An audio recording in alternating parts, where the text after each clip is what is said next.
Good evening, everybody. My name's Paul Boocock. I've been a programmer for a good many years in all sorts of languages, as you can probably tell from my general lack of hair and the greyness of what's remaining. I've worked on several projects for EW, Energized Work, in the last few years, and they're a great bunch of guys. They do great work. So if you're thinking of joining them or doing a project with them, go ahead. So subject tonight is in the title, obviously, and my one sentence answer to this is because programming is too hard and we need to make it accessible to a much wider group of people. But you obviously want to hear a lot more than that, so I'm going to spend about 10 minutes telling you why I think we need another programming language and what sort of thing I think it could be.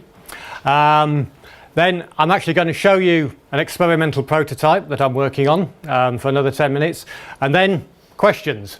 And I've probably got as many questions to ask you guys as you've got to ask me, because I want to know what you think of these ideas. So those of you who've been lucky enough to blag a place on the sofas, please don't go to sleep. So I need you. Right. So anyway, there won't be many slides because I'm quite attention seeking and I want you to look at me rather than that screen. So first of all, I have come up with the idea that programming today is a bit like reading and writing was in the Middle Ages. It's a sort of arcane art guarded by a load of high priests who want to use familiar words in unfamiliar ways, surrounded by lots of little squiggly symbols, just to confuse all the ordinary people out there. And I don't really think it should be like that, because any ordinary intelligent person can describe what a computer program should do in a few sentences of plain English. Why is there such a huge distance from that explanation to actual working software?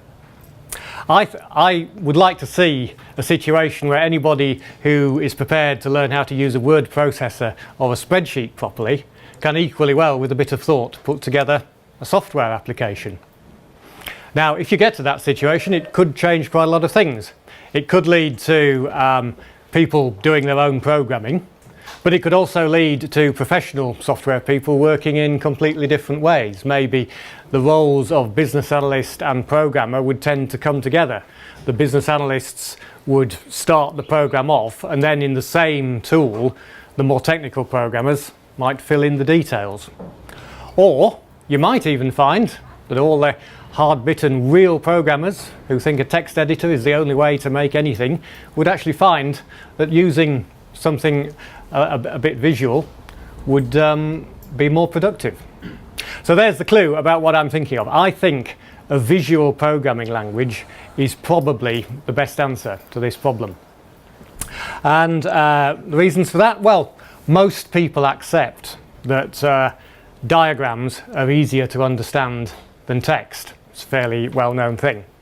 And in other engineering disciplines, such as electronics, people don't expect to work with text descriptions. They expect to work with diagrams like this. Now, if you've got a basic knowledge of electronics, you may recognize this as a circuit diagram of an astable multivibrator. If you haven't, then you probably may just find the name amusing. But either way, it doesn't really matter what it is. The point is that this schematic is a fairly easy to understand representation for an engineer of what components are in the circuit and how they're connected together. Now, if you tried to write it as text, you might end up with something like that list on the right. This isn't a formal notation, it's just how I imagined you would write down a list of all the components in that circuit diagram and the way they're connected together. And it obviously would take you an awful lot longer to develop a mental model of what's going on here from the text on the right than it would from the diagram on the left. And we do use diagrams in software anyway for high-level design, so why do we stop when we get further down? So another thing is that people often find it hard to start with a blank sheet and then put ideas together. People find it a lot easier if they've got some building blocks to start with. If you gave someone a pile of cardboard and glue and asked them to build a model of a house, they'd probably not know where to start. Give them a box of Lego bricks and they'll be off in 2 minutes. Everybody's used that. So having some basic components to start with and play with and put together is a huge help to actually starting to put something together. So this is why I'm experimenting with a visual language. The working title is Elemento, and the idea is that you put building blocks of functionality into a diagram and connect them together with lines that show how the data flows from one component to another. It's sort of inspired by ideas of functional programming and data flow programming, a bit of OO, and Lego. Why not? And you put the blocks together as you want to. You can build up more complex blocks than the basic ones, or you can start at the top with the high-level blocks and decompose them to smaller blocks. Probably do with a picture to show what I'm talking about rather than me just trying to describe it in words. So this is a screenshot of one experimental item I've been working on. So the outer box is a component which contains several other more basic components, and the lines show that each box has some inputs and some outputs. The lines show which outputs are connected to which inputs of the other components, and then which outputs of these components are connected to the outputs of the outer one. If you know anything about electronics, it's a bit like an integrated circuit which has a lot of pins down the outside, and you connect them together with other ICs in the same circuit to make whatever you want to make. This isn't the first attempt at a visual programming language by any means. People have been trying these for years, but they all seem to be either in a particular part of a particular tool, like I've seen ones programming musical instruments and things like that, or they seem quite limited, like the educational tool Scratch, or they are powerful but they're actually harder to use than text programming languages. So I'm still trying to find out whether it's possible to produce a visual programming language that is both simple and usable for any purpose. So maybe the programmers among you, which I think there are quite a few, would like to know a bit more about how this works. So what happens is that each of these boxes is translated into a JavaScript class. The current implementation is JavaScript, and then a runtime framework connects those objects together and takes care of moving data from the outputs of one component to the inputs of the next component at the right time, which is usually when something happens, like a user input, that means something needs to change and you need to recalculate the outputs. So the blocks just have inputs and outputs. They don't have any functions that you can call, and each component knows nothing about the others around it. So that's quite different to normal OO program, where each object knows about its collaborators and the things it's got to talk to. That makes testing a lot simpler, because you just apply some input data to the box and check what the outputs are. But what's more important for this application is that it's really easy to represent a program structure like this as a diagram, and really easy to translate from the diagram back into that sort of structure. So it's not just, although it's written in JavaScript, it's not just for front-end programming in a browser. You could generate code for server-side applications or command line utilities or all sorts of things. And it doesn't have to be JavaScript either. Given this diagram, you could generate code in any language you chose to write a code generator for. So the tool I'm working on at the moment is I will call it an experimental prototype, because it's maybe 20 or 30% of the way to where I would like to get to. Some things are working quite nicely, other things are looking pretty rough, so don't expect a smooth, slick demo. This is just a preview of what I'm working towards. So let's see if we can actually call it up. Right, so here we go. Let's move to full screen. So it's a little bit, it runs in a browser, but it works a little bit like an IDE. And if I wanted to create, First 10 minutes. thank you, right.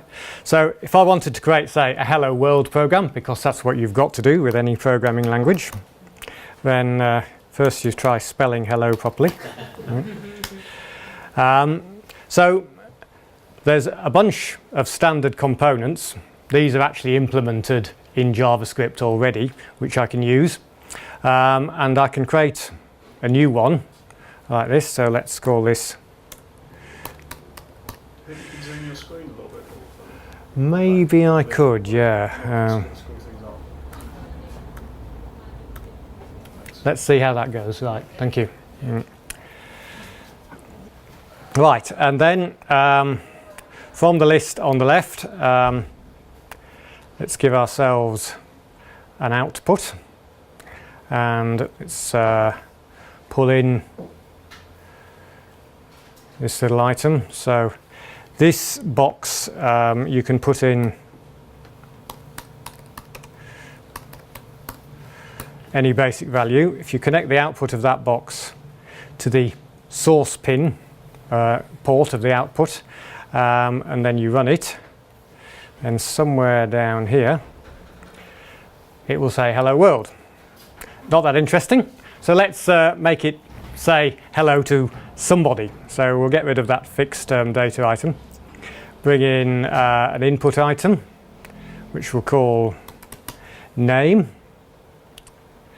We'll put a calculation in the middle, which is not going to be anything very fancy. It's going to be the expression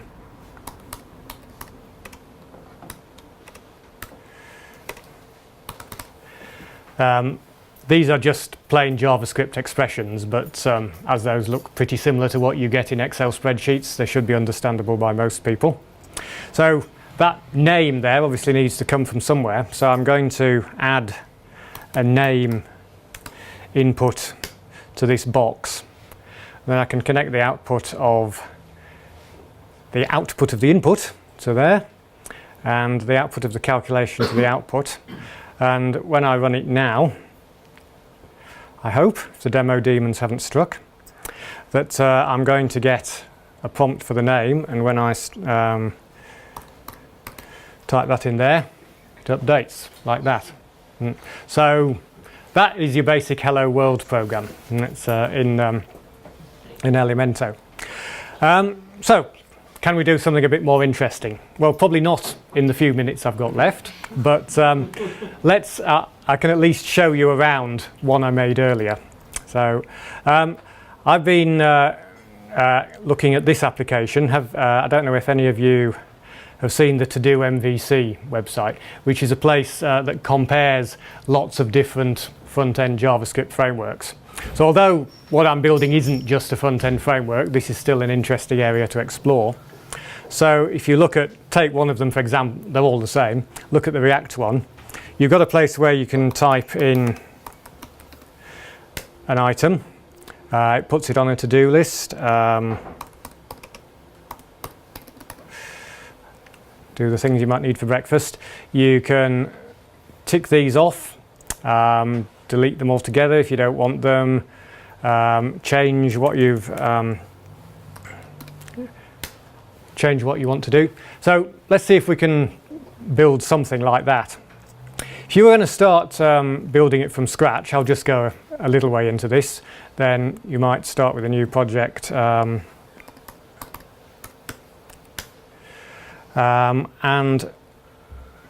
this is an example of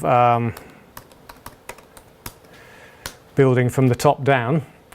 You could then put in two boxes. So let's say you know a little bit about software design and you decide that this is going to be the UI there, and another box for a data store, the back end.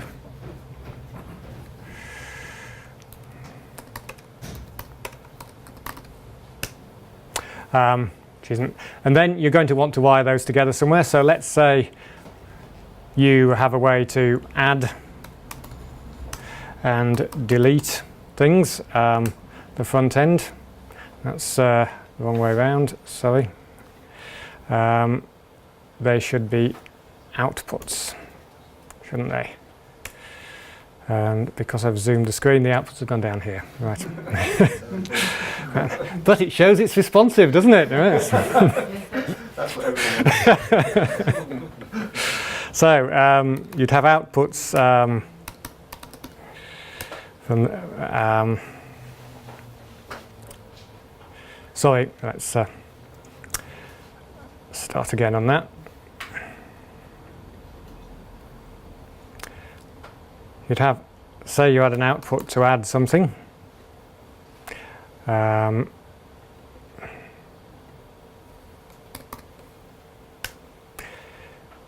Never work with children and animals and never try to do live demos. That should be it.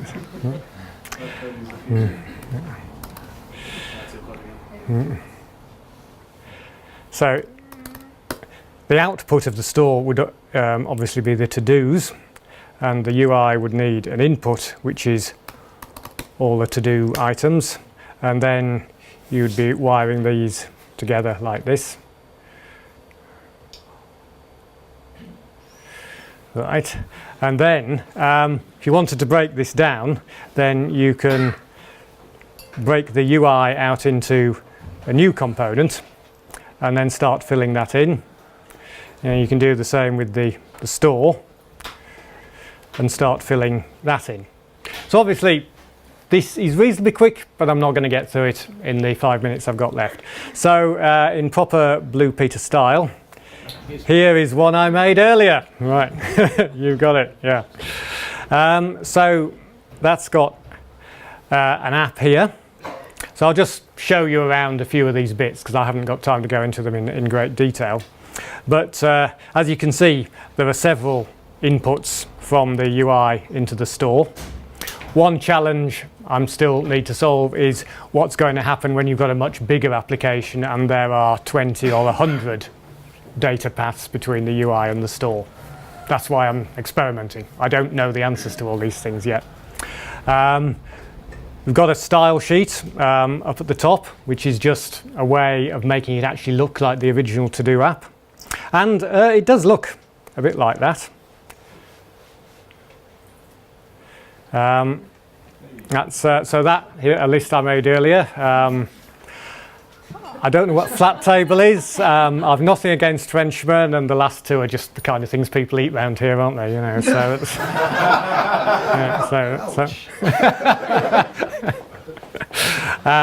but anyway, that's so you can get that far, and you can add put a fairly innocent one on the end, and you can do the thing. So this is built with the tool. I'm not faking this. And to look into the UI a bit more, there's a component up here which has got a heading in it, and then there's another component for the new item, which has an add data flow coming out of it. And then the list of items is here in the main body. So we could go down and explore either of these. The main body has this item in it. Now, one of the most challenging bits of here is repeating items, what you might get as a for loop in a procedural language. And what happens here is that you've got a list box which has the list of inputs coming in, and then it feeds each one individually into this, whatever you've got inside the box. And this is the most complicated component, and it won't fit on this zoomed screen, obviously, but there's quite a lot going on in that each row of that to-do app, because in one little bit of the screen you can change whether it's done or not, you can edit the text, you can delete it. You need quite a few moving parts or non-moving parts to make that happen. So this is the most complex bit. And as you can see, it gets a bit ugly. The lines are crossing over each other. The automatic routing isn't routing it very nicely. You've got boxes that are really crowded with the ports coming in and out of them. These are things I'm trying to work on at the moment to work out the best way of dealing with that. But the potential is there, and there's quite a reasonable amount you can do with it. I'll probably stop there and hand over to you and let you ask some questions. Perfectly fine. Yeah. Thank you very much. Well done. So, gentleman at the back, I think you need to have the microphone. It's just to record the audio. What's the difference between your application and Node-RED, because they look very similar? Okay, I haven't looked at Node-RED. Every time I talk about this, somebody comes up with a, have you seen? But I'll put that one on the list to have a look at to see what it does. Yeah, okay, thank you.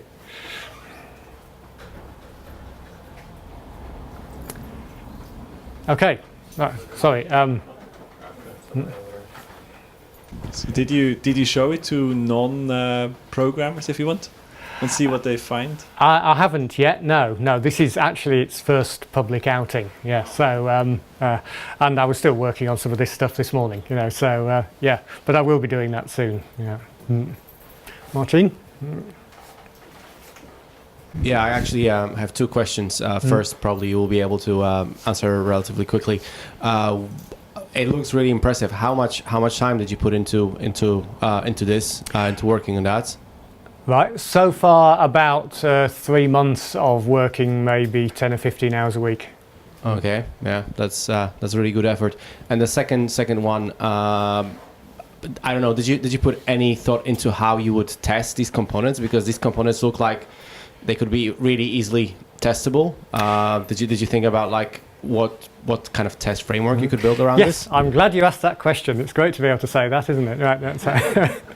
What I would like to see is that if you had a component like this, I mean, as things stand at the moment, you can run each component individually, and all you see for this component is one input box there. You can actually run it.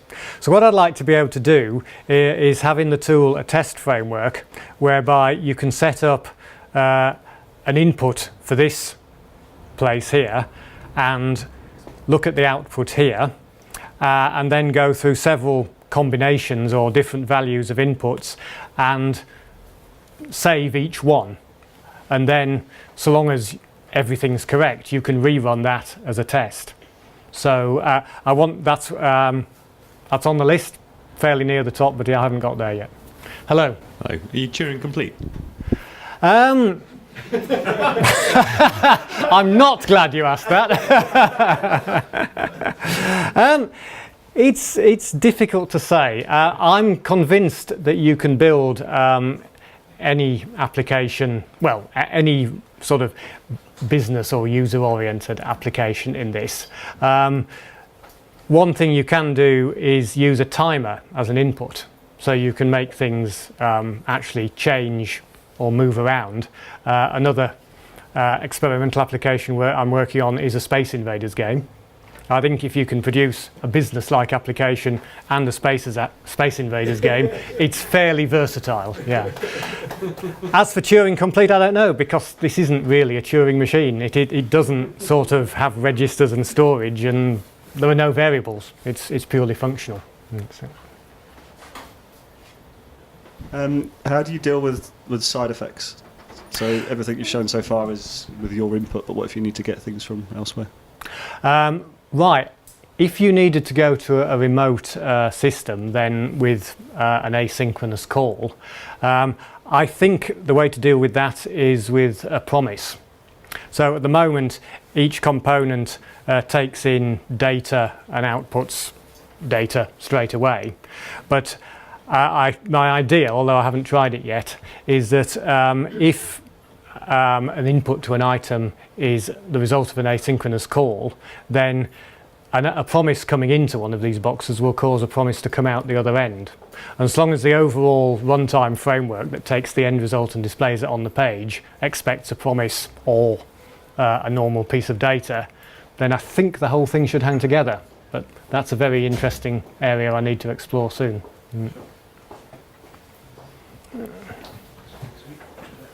Firstly, it looks fantastic. Yeah, good Thanks. job. Who's it aimed at? Is it aimed at people who may want to become developers and you maybe don't want to get into sort of full-on developing with an IDE to start with and then sort of work from the ground up and then work their way onto IDEs, or is it just aimed at pretty much anyone? Well, it is pretty much aimed at anyone. People I can see using it are interested, keen, non-technical people who want to build their own applications. They're proficient with spreadsheets and things like that. But I mean, the thing is, however simple you make it, probably not that many people will want to build their own apps. I mean, anyone can pick up a paintbrush, but there's still plenty of work for professional decorators out there. So maybe it's true, isn't it? As a contractor, you're doing yourself out of work here, right? Well, yeah, but I mean, they said that about COBOL in 1960. We're all still here, aren't we? Yeah. So the next thing is, it may change the way professional developers work. At the moment, there's quite a lot of teams where business analysts write fairly fuzzy descriptions of what they want to do, and then the programmers come along and try to interpret them and build them in real code. I can envisage everybody using the same tool, and the business analysts do the higher level stuff, start with the big box and break it down, and when things get sticky, maybe a more technically oriented programmer will take over. And maybe people, you may get a few developers who just could be torn away from their editors and IDEs and actually find certain applications are quicker to do with this tool. Actually, that brings me on to my second question. Do you have plans to make it collaborative, so like a Google Doc thing where people can work on different components at the same time? That would be a very nice dream, and it's probably several stages down the line, yes, but yeah.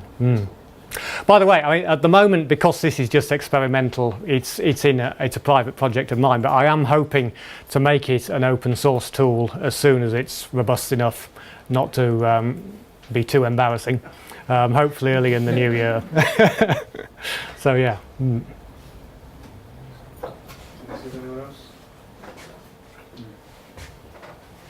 Yeah, so there's a couple of things that sprung to mind.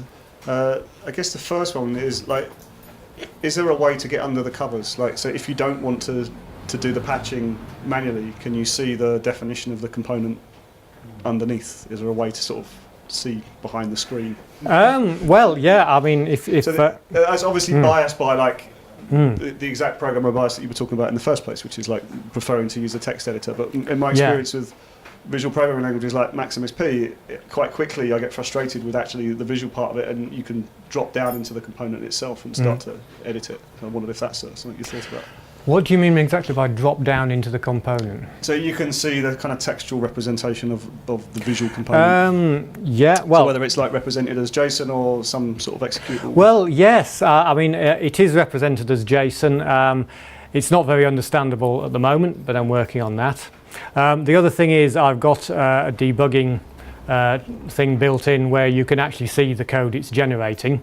I'd like to make that a bit more obvious so you can easily see the code you're getting.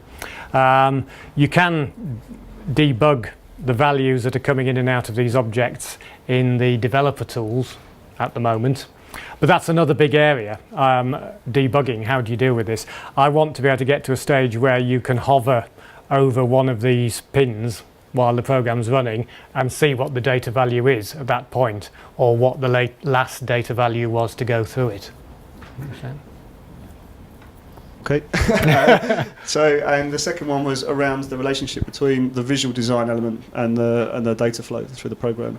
So yeah, how do you? So the minute I saw you bolted in a style sheet, so I'm presuming like each one of these things is just spitting out a basic component that you're sort of styling at a global level. But how do you reconcile the sort of visual design with the that's another good area to explore at the moment, and I haven't got that far with this.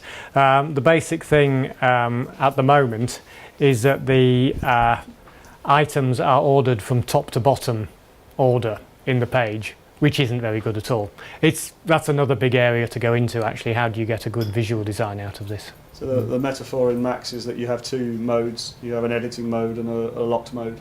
And in the editing mode, you can see all the patch cords and put stuff together. And in the lock mode, you can sort of... In fact, there's 3 modes. There's a presentation mode as well, which is really what I'm referring to, when you can sort of move things around and change the colour and actually build a sort of interface based upon those components. Okay. I mean, that I mean? sounds like it might be useful to get into that, yeah. Anyone else?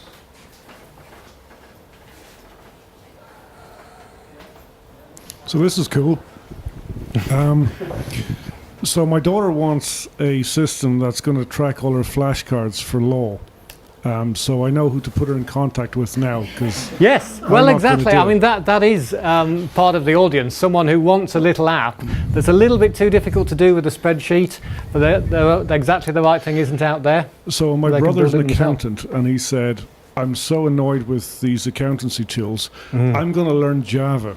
And 2 Well- weeks later, No, I mean, that's really good, because and another 2 area two I weeks see... later, he emailed me and he said, "What the?" And I'll use the word hell. What the hell is a JDK, and how is it different from a JRE? And that was the end of his thing. So I can see the utility of this. Like this is yeah, cool. I mean, one use case I see for this is that an accounting package, say, built with this, could be extended by the user. Yeah. Or by some fairly... I guess the note of caution is that I recall some of this around, and I'm going to say this, and I'm sorry, but executable UML. Right? Yeah, that was grim. Right, remember I that? remember that. We enjoyed that, and I had a Much better than that. yeah, It's much better than that. yeah. So, but curiously enough, it had here's your kind of data item, and this is its cardinality to other data items, and then you just turn the handle and it's all the complexity is going to go away, and it's going to be amazing. Do you think that? How do you mitigate that kind of problem, as it were? Like executable UML just fell apart because it just wasn't rigorous enough. It just could never generate it from that point of view. Do you think that this functional in and out point of view is?